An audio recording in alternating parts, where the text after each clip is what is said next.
Hi, it's Kiffin Lebates here, and I'm delighted to have been invited as a speaker to YIP's, what's it called? Unit Masters speaking session or speakers session. And I agreed to this about a month ago, and YIP kindly sent me a description of what I should be doing, what I should be talking about, and I thought I would turn it into one of my forest walk and talks, because that's a lot more interesting than you guys seeing the back of my home office and me just sitting there talking away like Max Headroom.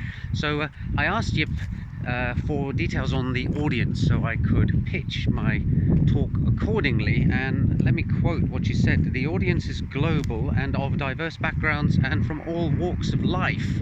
So that's basically everyone from everywhere at all levels of skill, which means it's a bit hard to craft a talk that you can pitch at everybody. But fortunately I have a trick up my sleeve, which is that I basically try to cut into the meaning of things in the blockchain space down to the most basic level of understanding, and that means that both people who know nothing about blockchain and people who are experts in the field can actually get something from what I'm talking about, and that way people who don't have any experience can still understand what I'm going on about, and those who are experts can actually maybe get some other perspectives or insights into how the field that they are studying actually works at a really low down level. And I try to draw things in from not just computer technology, but also philosophy and psychology and sociology and economics and all these other human disciplines which are not so technology focused, because ultimately the technology is there for us human beings to use. It's not sitting there as like some crystalline structure in outer space purely for the sole purpose of existing. Anyway, Yip told me that I should take 10 minutes to talk about who I am and what my passions are and what drives me. Now, I think 10 minutes is a very, very generous amount of time to allot to that. I think if I read out the entire biography of Gandhi on Wikipedia, it wouldn't even take 10 minutes. So I think I'll probably keep it a little bit shorter than that. So I'm Kiffin Lebates, and I started off as a trained mathematician, did a degree in mathematics at Cambridge University, and then I went on and did a PhD in mathematics and education at London South Bank University. And since then I've worked in the software industry, so that's 25 years and counting now. And I first came across blockchain in the form of Bitcoin back in late 2009 or early 2010. I'm not exactly sure which. I do know that it was winter. And for the last 5 or 6 years, I've been full-time blockchain. The company I was working for had layoffs, and I decided to start my own company and actually spend all my working time on the topic of blockchain. At that point, it was a decision: go for AI or blockchain, and I chose blockchain because I think it is a more significant technology, and more about that in a bit. So what else is there to say about me? Well, I'm the author of a book. It's called Move Over Brokers, Here Comes the Blockchain. And if you want a good solid grounding on what blockchain is all about, then I heartily recommend it to you. And there are a number of other people who've written recommendations about it too. It's a book that, again, just like this talk, is aimed at all levels of knowledge, from people who know nothing about blockchain to people who know an awful lot about it. I've had testimonials from people from all the way across the spectrum saying that they got something useful out of it, and it's an entertaining read. It tells stories, there are analogies, but it also does have some serious content in there too, both philosophical and technical. And what else? Final thing about me, I'm also an inventor. I am a named inventor on 44 patents now. Over 15 of those are blockchain patents, so I like to keep creative. But that, I think, is enough about me, and now let's move on to the topic of the day, which is Web 3.0. So if we're going to have a talk about Web 3.0, we're going to really need to understand what Web 2.0 and Web 1.0 are, because presumably there is a sequence of these things. And so that's how I'm going to start off. And in the course of this talk, I will also cover things like cryptocurrencies, smart contracts. I think I may even briefly touch on central bank digital currencies. We'll see about that or not, and non-fungible tokens, and see how that all ties into this stuff. And part of this talk is going to be about the technology, and I'll give some practical examples of how Web 3.0 is developing, and part of the talk is also going to be about the sort of underlying philosophy of what's going on here and the shift in the way that society works even. So should be exciting stuff. Right, let's go back to the very beginning. Web 1.0, or the World Wide Web as it was known when it first came out. Now, I first saw a web page in a browser called Mosaic, which came from the National Chicago something or something, NCSA anyway was the acronym.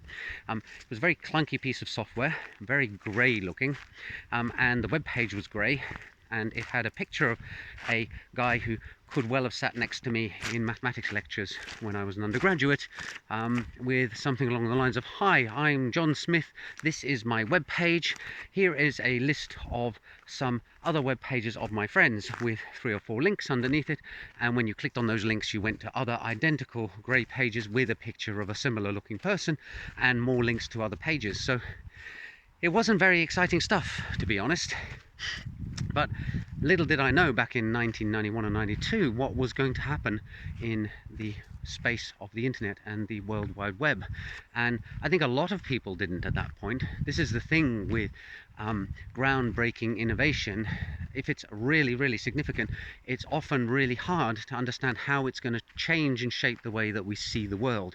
And the World Wide Web definitely has done that. My kids, for example, cannot believe that I existed in an era before there were things such as YouTube out there, and TikTok and stuff like that.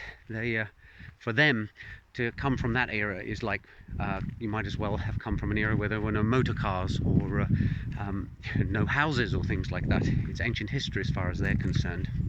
So Web 1.0, static pages used for sharing information in a unidirectional manner. So someone writes an academic paper, puts it up on the web, which is a browser, a network of browsers on various people's computers, and a protocol for getting that page from a server onto the web browser so that people can read it. It's a very one-way system. It's a bit like traditional publishing, like newspapers or like books in libraries. You go to it, you take out a book, you look at it, you put it back. There's no interaction. And that's Web 1.0. And actually, there were already in the 80s and 70s other systems that performed very similar things. You had FTP, so you could download an academic paper or an article or something like that. And you had web pages where people updated them on a regular basis, but the tools weren't there to make it very, very easy. You needed to have quite a lot of know-how in order to set up your web server just to serve up static pages. And then the change started happening around about the end of the 90s, and in fact there was a person called, let me look up her name, Darcy DiNucci, and she coined the term Web 2.0 in 1999, and as far as I can tell that's the best reference I've found as to the idea that the web had changed and become something more significant. And in fact, O'Reilly had a conference in 2004 which they called the Web 2.0 conference, and there we see a shift in what the World Wide Web was doing. It became more dynamic, it became more interactional, so that people who visited the website were not just consumers, they could also become creators. And as a result, we see the arrival of things such as eBay and Amazon and Facebook and Twitter and Airbnb and Uber and things like that, where you have these websites that are not just serving up information for people to consume, they allow people to participate and add their own information. Now, Wikipedia is a classic example of this, of course, that the idea of an encyclopedia where anybody with a bit of knowledge can go and contribute to it is actually quite an amazing thing. Because before that, you had to pursue a career in becoming a writer for an encyclopedia. You'd go and do a degree in Oxford on English literature or something like that, and then you'd specialize in a field, and then you get hired by Encyclopedia Britannica or something like that, and you would write entries for that, and editors would review them, and they would go in the book, and it would be published regularly. And now suddenly, somebody who, just as a hobby, happened to be very interested in the mushrooms of Lapland, or the 1967 Chevy Impala or something like that could go and write an article about it and actually spread their knowledge, and it's all decentralized. There's not a central authority that is a corporation that is acting to pull this stuff together. And we also saw an explosion in the tools that were available for people to actually participate in the creation of content on the World Wide Web. So now you no longer had to be an amazing web developer with knowledge of JavaScript and HTML and how to set up a web server and actually run a box in your house. You have things like the cloud, where you can just pay to have a web server spontaneously appear for you. There are all these software tools, things like WordPress and stuff like that, which allow people with relatively limited knowledge of the technology to put up a web page that does some really fancy stuff. Web pages where people can sign up, have user accounts, can make comments, can upload pictures, can download papers and things like that in a much more free-flowing and dynamic manner than Web 1.0. So now we need to move on to, well, actually, maybe first we need to come up with a snappy name for Web 2.0. And do I have one written down here? Internet of Interaction is what I wrote down here. So it's also known as sort of dynamic HTML, dynamic internet, the social, the internet of the social. So lots of different kind of names, but it all captures the same sense that there's a community of people doing stuff. But there are still these central authorities here. You still have Facebook can censor your account and close it if they don't like you. You still have gatekeeper parties that can control what can and cannot happen. But there's a lot more freedom in that you can, as a private individual, set up a web server to do whatever you like, and as long as you're not breaking libel laws or obscenity laws or stuff like that in your national jurisdiction, you can probably get away with it. So Web 3.0, what could that be? Well, Tim Berners-Lee wanted to coin Web 3.0 as the semantic internet, and his idea there was that computers would actually analyze the meaning of what is going on in the web pages, and that it would be the next step up from Web 2.0, where it's actually not human to human via machine, but it's actually machine to machine stuff going on. However, that's not the term that the majority of us are going on with. When I talk about Web 3.0 in the context of the Unit Masters course, I am of course talking about blockchain and cryptocurrencies, and the term used for Web 3.0 in this case is the Internet of Value. So what could that mean? Well, let's go back to a classic example of an early Web 2.0 website known as eBay. The idea that people who've got stuff kicking around in their house that they no longer want can go there and they can auction it off, and then people pay for it, and the people who have the stuff mail it to them and they get money in return. So that's a bit different from a social media site where people are swapping gossip or videos of cats or stuff like that, pictures of their kids or their dinner. You're actually having transactions, financial transactions, where one party is sending something of value to somebody else and getting something of value back in return.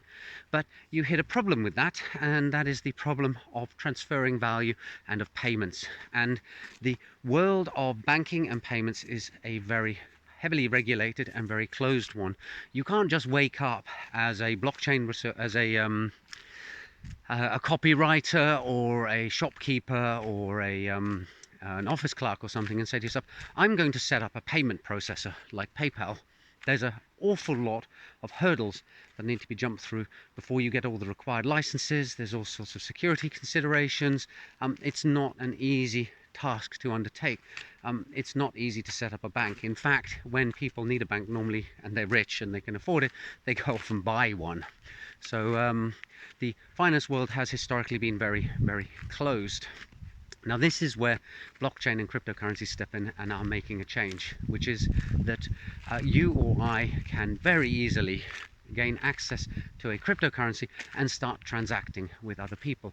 And what's more, we can automate this. You can actually start writing programs that do all sorts of whizzy financial things in the background and automate a lot of the financial tasks that are going on. So going back to eBay, if you were to set up an eBay site, you're going to need to collaborate with a payment processor. And in fact, we saw this in the fact that eBay bought PayPal. And they realized they needed a payment processor, and they bought one off the shelf, and in the process made Elon Musk relatively wealthy and gave him the opportunity to kickstart his career. So the payment side's the tricky thing. So now I'm going to step back a bit and talk about how blockchain can enable any of us to become payment processors, and how this impacts Web 3.0 and why it actually allows Web 3.0 to come into existence. So back in 2008, someone calling themselves Satoshi Nakamoto put out a white paper describing Bitcoin, and inadvertently also describing the first blockchain.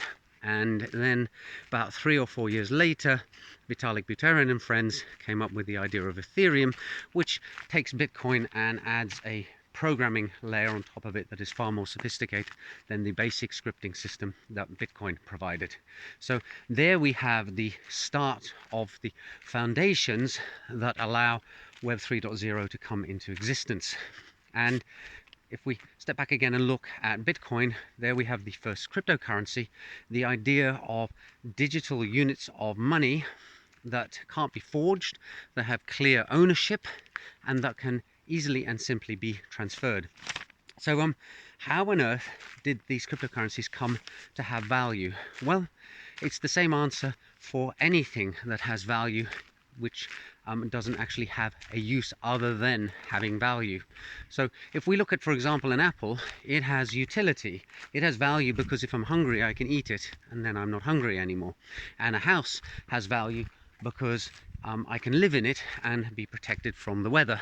And gold has value because, you see, gold has value because we all agree that it has value. Now, it does have some utility. Gold is a very conductive metal, and it has uses in the electronics industry. But actually, the electronics industry is dismayed by the fact that gold has value beyond that, because it makes this material very, very expensive for them, so they avoid using it whenever they can. I think industry uses of gold take up about 10% of gold's utility. The rest is gold as a store of value. And some people at this point say, oh, but jewelry. And I would argue to that, well, gold has value as jewelry because it has a value as a store of value. And so in a sense, wearing a big gold chain around your neck is just a signal to other people that you are wealthy, and a bit flamboyant with it, to be honest. So the majority of the use of gold is as a store of value. It's seen by people as being valuable because they see other people as seeing it as valuable. So it's kind of a mass delusion. There are plenty of other metals that have some of the properties of gold, many of the properties of gold, that have nowhere near the dollar price tag per kilo on them that gold does. Gold is a substantially more expensive metal than other precious and rare metals, because we're using it as a store of value. Now, it does have some properties that actually propelled it into this position. It's distinctly recognizable by its yellow color. It occurs in pure form in nature, and you can find nuggets of it, or you could find nuggets of it around on the Earth's surface, and then later on we of course started mining for it. So you can gather gold by expending effort. And it's scarce, but not too scarce. I mean, it wouldn't be any good if there was only 100 grams of gold available on the whole planet's surface. Then we would be manipulating atoms with tiny electromagnetic tweezers or something like that in order to transact with it, and that wouldn't be feasible. So it had a bunch of properties that fell neatly in the Goldilocks zone for it to act as a store of value. And that's one of the funny things about human beings, is we have this innate sense of things that are valuable, and we can abstract it so that we can say, well, a house is valuable, but it's not a very convenient thing to carry around in your back pocket in order to trade for eggs and butter and bread. We'll invent a thing called money. And then we can come on to money having value. And again, that's just a social delusion. We have nation states, they print money, and we all agree in that nation state that we're going to use that money in order to facilitate transactions so that we can engage in commerce and work for each other. Now, cryptocurrencies have done exactly the same thing, but unlike traditional currencies, there's no government backing them, and by government backing them, presumably we mean that there's an army and a marked out territory and possibly a common culture as well that say this is what we're using. But these cryptocurrencies have one big advantage over gold or cash, in that they exist in digital form, and that means that you can actually email someone some Bitcoin. If I decided I was going to be very generous and I was going to give you some Bitcoin, I can submit a transaction onto the Bitcoin network, and you can be on the other side of the planet, and if you've given me your Bitcoin address, then you will receive that Bitcoin, and the transfer has happened very, very quickly relative to banking. And irreversibly, so it's like me handing you cash in person. So that's kind of handy. And what's more, you don't even have to actually go through the Bitcoin network. What I can do is I can create a Bitcoin address and credit it with Bitcoins, and then I can send you the private key via an email or a text message or passenger by a pigeon mail if I want to, and now you have access to that and control over it, and as soon as you receive the private key you can transfer out the Bitcoins to your own address, so I can't claw them back later. So when you think of it, I think Nakamoto actually described Bitcoin as like gold that you could email. And when you've got something that has the properties of gold but can be emailed, you can start doing all sorts of fancy computing things with it. And now we can come back to Web 3.0, which is that it offers ordinary people the opportunity to act in a kind of a bank-like manner. You can process payments, you can transfer value, you can accept payments, and you don't have to go and sign up with a company like Stripe to act as an interface with credit card companies, or get a deal with a bank or something like that. You can do it all yourself. And because it's a decentralized system, it's very, very hard for any authorities to censor you. So of course this meant that one of the first uses for cryptocurrencies was used by criminals, and there was a case, maybe some of you remember this in the news, Silk Road, where a site popped up that allowed people to buy all sorts of illegal services, drugs, even hire hitmen using Bitcoin, the idea being that the anonymity and the decentralization would mean that the authorities couldn't crack down and control it. However, as it turns out, Bitcoin is more traceable than people thought, and the authorities are more resourceful than the people running that site thought, and it was ultimately rolled up and shut down. So, but that blip aside, the statistics show that actually the use of cryptocurrencies in the criminal world is, relatively speaking, fairly low. Dollars are more popular with them than Bitcoins are, and it's dropping all the time because, given that it's all online, it's actually become a lot easier for it to be tracked and traced. But I digress. Back to Web 3.0. So we've got Web 2.0 sites where we've got people coming in and using them, interacting with each other, sharing information, creating content, and now we can add actual payments on top of that. And that is actually a far more significant development than most people realize. It's one of the things that has allowed us as a species to do all the wonderful and terrible things that we have done on the planet, is because of the invention of money. The idea of being able to store value and then release it later on, i.e. put effort in now and then reap the benefits from that at some later point in time, and the fact that we can collaborate and cooperate without having to trust each other, which is another thing that money has done for us, are really, really significant developments in our species' growth to civilization. Without money, without the idea of companies, and without finance, it's really, really hard to organize yourself to actually do stuff. Now, of course, in the past there are civilizations that have managed to do that. They have tended to be dictatorships where the king or emperor or pharaoh, whoever is at the top of the heap, is awarded the status of a godlike being and orders the other people under his or her dominion, usually his, to do their bidding. And that has allowed us to do things like build pyramids and develop empires and stuff like that. But it's a fragile and not a very pleasant state of affairs what money and commerce has allowed us to do is to democratize the world a bit more. Not perfectly, of course, but it's allowed for much more rapid development of innovation. The system that we have using money and a capitalistic approach has really driven innovation. The only other thing that drives innovation quite as fast is war. But I'm not sure that anybody here would agree that war is a desirable way to encourage innovation. Good thing if we could do it without that. So money is really significant, and yet money has been really awkward on the internet.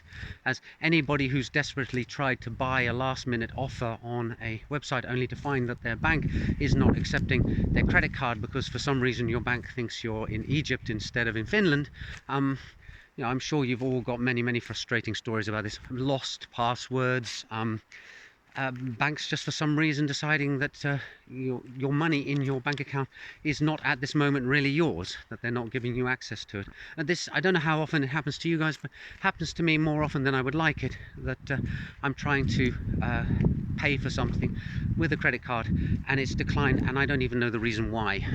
And you know, I go and check and I do have a balance, but something's been triggered somewhere that says you're not allowed to access this. So this is one of the things that is hope that Web 3.0 can actually help overcome, that we can start transacting and transferring value. Now, we're at the beginning of this change, so I'm trying to kind of predict what's going to happen in the future, and as a result things are going to get a bit vague if I start hypothesizing and acting like a futurist, and it's a position that I generally try to avoid, because if there's one thing, what's the quote? Predictions are very difficult things to make, especially predictions about the future. So what I'll do now is I'll back away from trying to visualize what Web 3.0 is actually going to look like in 5, 10 or 15 years time, and it's more likely to be 5 than 10 or 15, to be honest, because the rate of change has just accelerated all the time, and talk about some of the practical things that actually exist now. So we have these cryptocurrencies as the basis for value, and that is what Web 3.0 can therefore be built on. And two of the most well-known ones, excuse me while the airplane flies by, are Bitcoin and Ethereum. So Bitcoin at the moment is kind of acting as a sort of digital gold.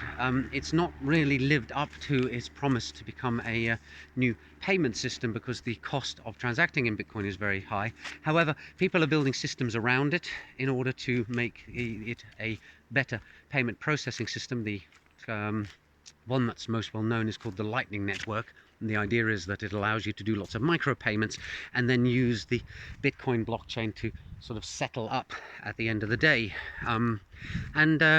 It's not been picked up as much as I expected it would be, but it still seems to be chugging along, and maybe it'll have its promise at some point.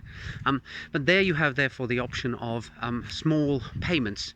If you want to make many small payments, let's say you're going to charge pennies for viewing some content or playing a game, or you want to accept payments for items in such a game, or you are giving someone some processing power to do something. You've got an AI site where people can test their code out, and you want to just charge by the CPU cycle or something like that.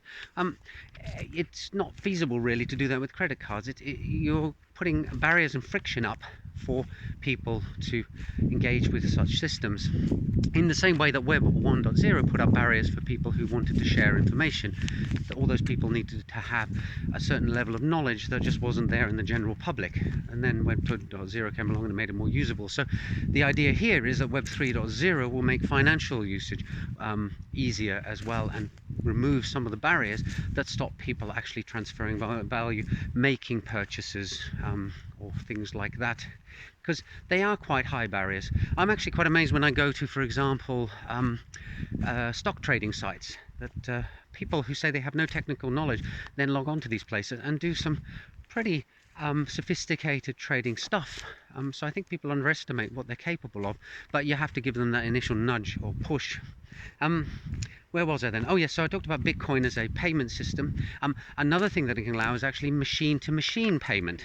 So I could have a camera pointing at a road, and you know, in Web 2.0, that's a great use of sharing of information. The having a camera pointing at something, so I don't have to get up and check whether there's coffee in the coffee pot at the end of the corridor in the university where I work. That was one of the very early kind of cases of Web 2.0, I think. Now we're in a situation where if I want to go on a 300-kilometer drive somewhere, I can actually see if the roadworks 200 kilometers down my route are worth avoiding or not. And what I can't do is provide a service whereby I provide information about where I live and get some kind of remuneration for it. I have to do it out of the goodness of my heart. If I have a webcam pointing at a busy junction outside my house, what I'm getting is lots and lots of hits on my website from people who are interested to know what things are like out there, but I can't make any money off it, so I've just got to do it out of the goodness of my heart. And you see this with sites where people were running them, and then they eventually, despite the fact that they were popular, because they became popular, the cost of bandwidth became so high that they actually had to shut them down, and that of course is not a desirable state of affairs. The current approach to overcome this is to take on advertising, but some people would rather just pay for the service if it's small and it's happening in the background and they don't have to worry about it, than have everything cluttered up with horrible lurid banners trying to encourage them to take up poker or something like that. So and then you can even have situations where there are, as I said, machine-to-machine payment, where I have some machines that are doing something, and then there are somewhere else on the internet some other machines that would like to know what those machines are doing and are willing to pay in order to get that information so that they can do their thing. So you've got automated aggregation of things, for example, and they can all remunerate each other without any human beings having to get involved. So there's all sorts of industrial applications there. It kind of allows for a more service-based economy, which is the way that the economy seems to be moving. Most people seem to work in the services industry rather than actually producing anything these days. So it could form the backbone of that kind of thing, and it'll happen on the internet and possibly even on the web. What have I got on my notes here? Yeah, so some of the building blocks. So we've got Bitcoin, which now has value. We have Ethereum, which has value, and a programming language that you can use in order to do some rather clever, whizzy things. So this was the sort of second big development in blockchain, and this now leads into something known as smart contracts. So the name is a bit of a misnomer, I think. You just think of them as computer programs that run on a blockchain and do blockchainy things and move objects that are instantiated on the blockchain around. So you can write digital exchanges that don't involve any central party matching orders, for example. You can write code that instantiates tokens, so it's like minting your own car wash coin online. You can use them to represent tickets for an event, and then we're starting to move into the realm of NFTs, where you can create digital items that have clear ownership, that represent objects either in the real world or in the digital world or even on the blockchain itself. These things are also all still in their early stages, and then there are some hiccups and problems, and people who watch my videos will know that I've had some complaints about NFTs in the art world, for example, but that seems to be slowly sorting itself out, and I'm still waiting for the hype to be over, but it will happen soon. So you've got all these tools on something like Ethereum, and what the Ethereum guys have come up with is also libraries to be used on the World Wide Web. So there's this JavaScript library or Python library called web3.js, and that allows you to write web pages that can call into functionality in those libraries, which again hooks into a blockchain, and that blockchain instantiates a cryptocurrency, namely in the case of Ethereum, ethers that have real value. You put a dollar price on them. At the moment, Ether, the cryptocurrency of the Ethereum blockchain, is about $1,700 per Ether. And there are the tools available for you to then build these web pages where ordinary users can come along, and as long as they have an Ethereum wallet, and there are plenty of them to choose from. I tend to use something called MetaMask. This is just a web browser plugin that acts sort of as a password manager and balance tracker for your cryptocurrency. You click on it, it shows you how much ether you have and how many other tokens you have and how many non-fungible tokens you have, and it hooks into the functionality on the web page. So now you can create a web page that is an interface or a front end to all this stuff that is being done in the back end on the blockchain. And there, really, as far as I can tell, the sky is the limit. You could build, for example, a decentralized eBay where people auction off stuff, and there's an escrow system in place so that when you make the payment can't be claimed until certain conditions are met, stuff like that. There are all sorts of problems and loopholes in it, but then again, eBay had that in the early days too. They had to put in place all sorts of payment protection systems and a ranking system and stuff like that to ensure that you on the whole didn't get defrauded in the system. But these systems can be carried over into Web 3.0, and you don't even need to have a corporation in charge of the whole thing. You could set up the website and the contracts, and it just runs there in the background without requiring a huge company with an HR department and a legal department and a C-suite of executives who are getting richly compensated for doing so. Instead, there's just a couple of whiz kids who end up becoming crypto millionaires. And then hopefully eventually everybody and anybody will be able to do it, and then it just gets purely down into your level of creativity and your marketing skills as to whether you succeed or not, and not how much investment you can get from a venture capitalist and how well connected you are within the San Francisco startup community. Anyway, that's the dream. Whether or not it'll come true, I don't know. So these pieces are all falling into place. The usability side of it is still terrible, but just think back to Web 1.0. If you ever have the chance and you're feeling masochistic, go and fire up the Mosaic web browser and see what navigating the web is like with that, and then go back to your Chrome browser or Firefox browser, or if you really must, your Edge browser, and see how far things have come in the last 25 to 30 years. And now imagine the same thing, but for Web 3.0, where these cryptocurrency wallets have improved, the websites are better coded up, there are more standard libraries for people to be able to do standard things, so they're more secure and trustworthy. And this is the one caveat with Web 3.0. It's the fact that we're still in the early days, so it's not as secure as people like myself would like.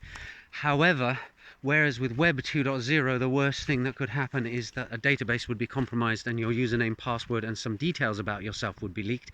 Or if you were foolish enough to sign up on an adult dating website for cheating on your spouse, details of your affair. With Web 3.0, the problems of security breaches are much more significant, because that is like people basically getting hold of a facsimile of your signature, your PIN code, and your bank account details and card details, so they can just go and spend all your money. So I think I'm at the 40-minute mark now. So I am going to wrap it up. I could go on and on about this for hours on end, but because it is such a fascinating topic to me. But I hope you found this whirlwind tour across Web 3.0, how we got there, where we are at the moment, and some ideas of where we might be going in the future, interesting. And thank you once again, Yip, for the opportunity to give this talk. And I'll open the floor to questions now.